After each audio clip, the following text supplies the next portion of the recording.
हम लोगों से परे नहीं है और शायद ही कोई ऐसे व्यक्ति होंगे जो भी उनके बारे में नहीं जानता होंगे। हम लोग उन शब्दों में अपने बातों को रखते हुए कहना चाहेंगे कि इस जो नीतीश कुमार जी जो काम कर रहे हैं हम लोगों के लिए, अपने क्षेत्र के लिए भी कर्पूरी जी के अधूरे कामों को पूरा कर रहे हैं। साथियों, दामोदर रावत जी, सर आज का कार्यक्रम के बारे में क्या कहना चाहेंगे? आज का कार्यक्रम झाझा विधानसभा क्षेत्र का कर्पूरी चर्चा एवं माननीय नीतीश कुमार के प्रति आभार व्यक्त करने के लिए यह सभा आयोजित की गई थी। जातीय गणना जिस प्रकार सफलतापूर्वक माननीय मुख्यमंत्री ने बिहार में कराया, इसके लिए जनता दल यू और बिहार की जनता उनके प्रति लगातार आभार व्यक्त कर रही है और इसी क्रम में आज सभा हुई है। तो लगभग 10,000 की भीड़ है आपके कार्यक्रम में, जनता का इतना प्यार आपको मिल रहा है, क्या कहना चाहेंगे? देखिए, जनता का प्रेम अगर हमको नहीं मिलता तो हम 4 बार विधायक तो ऐसे नहीं हो जाते।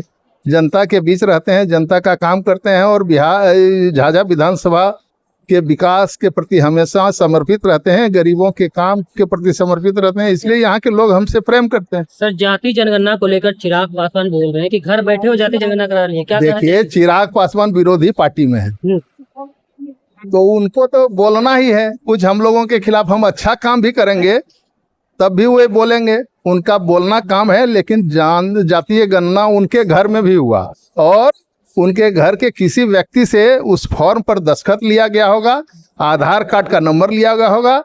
यह फोखी दलील है कि जातीय गणना कागज पर हुआ है। झाझा में बहुत सारे कार्य आपने किया है सर, लेकिन झाझा में एक बरमसिया पुल है सर, झाझा की जनता को उम्मीद है आपसे सर।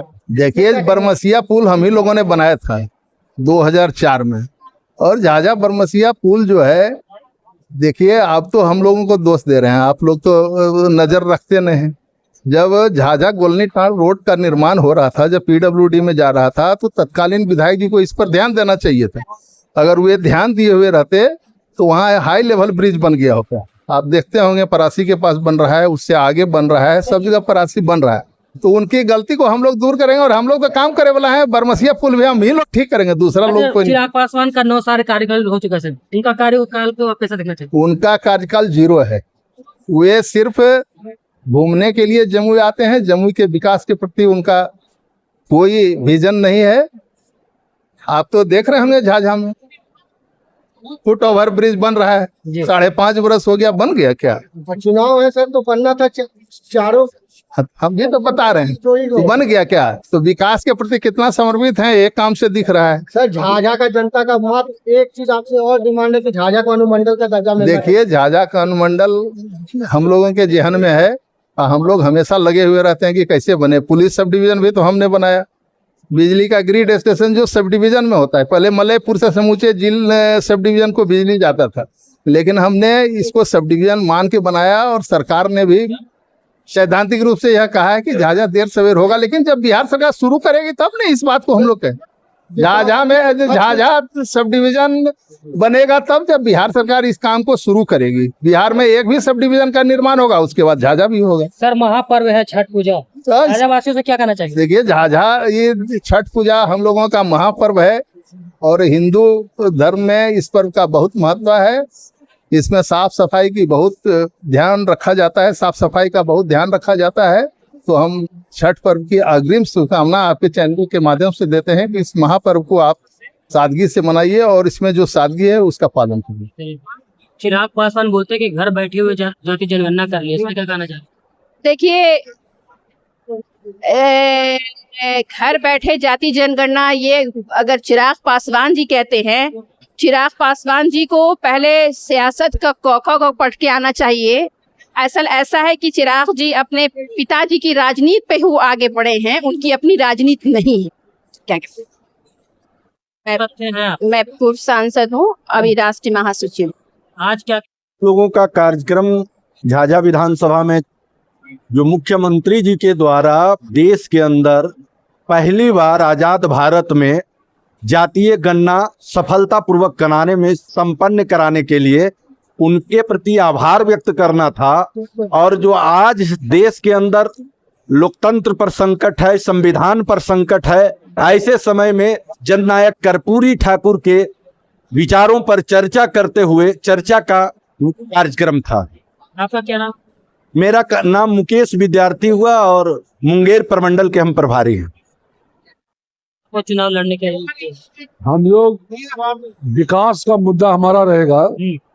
और ये जो भाजपा नीति सरकार जो है हिंदुस्तान की जनता को जो ठग रही है उसके खिलाफ हम लोग चुनाव करेंगे। और बिहार के विकास में ये बाधक है, इसलिए 40 सीट से हम भाजपा गठबंधन को हरा करके इंडिया गठबंधन को जिताने का काम करेंगे और नीतीश कुमार को प्रधानमंत्री बनाने का काम करेंगे। इसीलिए बिहार के विकास के लिए और हिंदुस्तान के और अधिक विकास के लिए हम लोग इंडिया गठबंधन को जिताने का काम करेंगे। जाति जनगणना को लेकर चिराग पासवान सवाल उठाते हैं कि जाति जनगणना वह तो वही बोलेगा ना जो मोदी जी बोलेगा। जाति गणना उनके पिताजी रहते तब बोलते, समर्थक थे उनके पिताजी। जाति गणना किसी जात का खिलाफ नहीं है।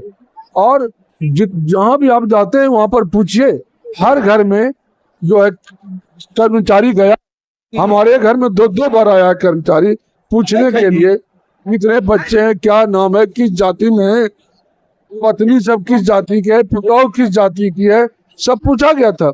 इसलिए जाति गणना एकदम स्वच्छ तरीके से हुआ है। इसका अगर विरोध कोई करता है तो केवल राजनीति है और कुछ नहीं है। सर किस सिलसिले में लेकर आज कार्यक्रम है? आज एक आभार सभा हुआ, दूसरा कर्पूरी चर्चा। कर्पूरी चर्चा हम लोग हर गांव, बिहार सरकार से ये आदेश हुआ है कि हर गांव में जितने भी अति पिछड़ा समाज के जितने भी आदमी हैं उसको हर घर तक कर्पूरी जी जो किए और नीतीश कुमार जी ने उनको पूरा किया, इसके लिए हर घर घर में पहुंचाना है कि हमारे समाज के प्रति जो हुआ मुखिया बने। आज हम लोग नीतीश जी का देन है, आरक्षण का लाभ मिला। कर्पूरी जी का जो सोच था, सोच के पूरा हमारे नेता नीतीश कुमार जी ने किया। इसी दरमियान हम लोग कर्पूरी चर्चा का आयोजन किया। कर्पूरी चर्चा में जो उनके बचे हुए कार्यों को हमारे कार्य माननीय नेता नीतीश कुमार जी पूरा कर रहे हैं, इसी के लिए आयोजन किया गया। आने वाली जो चुनाव है सर 2024 में, तो किस मुद्दे को लेकर आप चुनाव को? हम लोग के पास तो मुद्दा बहुत है। विपक्षी के पास मुद्दा क्या है?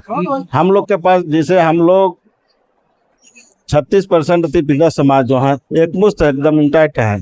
हम लोग किसी भी कीमत पर भाजपा को बिहार से भगा देना है जी। चिराग पासवान जम्मू के सांसद है, तकरीबन 9 साल से उनका कार्यकाल है। उनका कार्य को आप कैसे देखना चाहते हैं? कार्यकाल उनका क्या रहेगा? हवा हवाई कार्य, धरातल पर तो कोई कार्य हुआ नहीं धरातल पर कहीं कोई कार्य हुआ। वोट लेने के टाइम में जब हम लोग के साथ रहते थे, हम लोग ने पूरा मजबूती के साथ उनको दिया, जाने का काम किया। आज हुआ कि क्या इतने हर पंचायत, अब देख लीजिए हम लोग जम्मू जिला के कोई भी पंचायत में देखिए कि उनका क्या काम हुआ है, कुछ काम नहीं हुआ है। धरातल हवा हवाई नेता है। अगर आपकी पार्टी फिर से भाजपा में जाके मिल जाती है तो क्या चिराग पासवान नहीं, मिलने का कोई व्यवस्था नहीं है। हमारे नेता बोल दिए हैं मिलेंगे नहीं, भाजपा में नहीं जाएंगे। आज क्या कार्यक्रम था सर? आज था कर्पूरी चर्चा और हम लोग का जो जनगणना हुआ आधारित उसका धन्यवाद ज्ञापन था, मुख्यमंत्री के प्रति आभार व्यक्त करने का कार्यक्रम था। इसमें जनता को क्या लाभ मिलने वाला है? जनता को जो आर्थिक जनगणना हुआ है उसमें सभी जो गरीब हैं उसका भी आकलन किया गया है। कितने हमारे गरीब हैं अभी, किनको मोटरसाइकिल है, क्या किनको कार है, सभी तरह का जनगणना किया गया। उसी तरह सरकार उसके लिए नीति बनाएगी, सरकार उसके लिए कार्यक्रम बनाएगी, उसको फायदा पहुंचेगा। सर जिस तरीके से जाति जनगणना आप लोगों ने करवाया है सर, अगर बेरोजगार पे जाति जनगणना कराते तो क्या देश में एक विकास की लहर होती कि नहीं? देखिए, आपको पता है कि माननीय मुख्यमंत्री नीतीश कुमार जी ने घोषणा किया 10 लाख हम रोजगार देंगे और 10 लाख को हम नौकरी देंगे। उसके पहल में आप देखिए कल 1,20,300 कुछ शिक्षकों की नियुक्ति हुई, फिर 2 महीना दिसंबर तक में फिर नियुक्ति होने वाली है। तो लगातार उस पर माननीय मुख्यमंत्री नीतीश कुमार जी ने काम कर रहा है। और क्या हालात था इसके पहले बिहार का जब माननीय मुख्यमंत्री नीतीश कुमार जी नहीं थे, अब अभी क्या आप खुद अपने आप को तुलना कर रहे हैं। आने वाला समय में झाझा के जमुई लोकसभा के हमारे माननीय चिराग जी को बताएंगे कि क्यों नहीं पुल बना, क्यों नहीं पुल के बारे में आवाज उठाए, तो झाझा के जनता उसको जवाब देंगे। चिराग पासवान 9 साल रह चुके हैं सांसद, उनका कार्यकाल को आप कैसे देखना चाहिए? कितना कार्यकाल किए काम? कुछ नहीं किए हैं वो दूसरे के कार्यकलाप पर वो फीता काटे हैं। जैसे कि एक उदाहरण है केंद्रीय विद्यालय फातमी साहब के समय में हमारे जो वर्तमान अभी विधायक हैं दामोदर जी, उन्होंने प्रपोजल दे के वो केंद्र में पास हुआ। अब पास होने के बाद यहाँ झाझा में केंद्रीय विद्यालय बना, जिसमें के सर्वे हुआ, दिल्ली से लोग आए। यहाँ पर आने के बाद उसके बाद भी जगह नहीं दे रहे थे लोग, क्योंकि झाझा में केंद्रीय विद्यालय बनने देना ही नहीं चाहते थे, क्योंकि अति पिछड़ा झाझा को समझते हैं। उसमें जब केंद्रीय विद्यालय आ गए तो हमारे चिराग जी तो के दिन के हैं, कब आए हैं केंद्रीय विद्यालय वो तो जानते भी नहीं होंगे। इसलिए केंद्रीय विद्यालय का श्रेय वो माननीय हमारे विधायक दामोदर जी को जाता है, क्योंकि दामोदर जी के अथक प्रयास से वो 8 साल से प्रयास किए और उसके बाद फीता चिराग जी जब सांसद बन गए तो चिराग जी किसी तरह से जो है फीता काट लिए। झाझा डिजिटल न्यूज आज देखिए हमारे वर्तमान विधायक दामोदर रावत जी से बात भी करने की कोशिश की है कि जनगणना को लेकर चिराग पासवान जो है जनगणना को लेकर बड़ी बड़ी सवाल उठा रहे थे।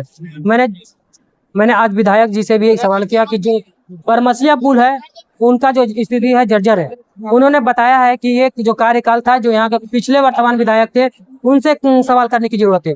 हमने उनका चिराग पासवान के कार्यकाल को लेकर भी सवाल किए। उनका 9 साल कार्यकाल रहे, क्या कार्यकाल आपको कैसा लगा? उन्होंने सीधा साफ सुथरों में अपने आवाजों में कह दिया है कि उनका जो कार्यकाल था वो 0 है। अब देखना ये दिलचस्प होगा कि हमारे दर्शकों जितने भी देख रहे हैं झाझा डिजिटल के माध्यम से, आप अगर चिराग पासवान के समर्थन है तो आपको क्या जमुई जिला में कार्य किए चिराग पासवान, हाँ या ना? इस खबर के माध्यम से आप हमें कमेंट करके बता सकते हैं। झाझा से मोहम्मद मुदस्सिर, झाझा डिजिटल न्यूज।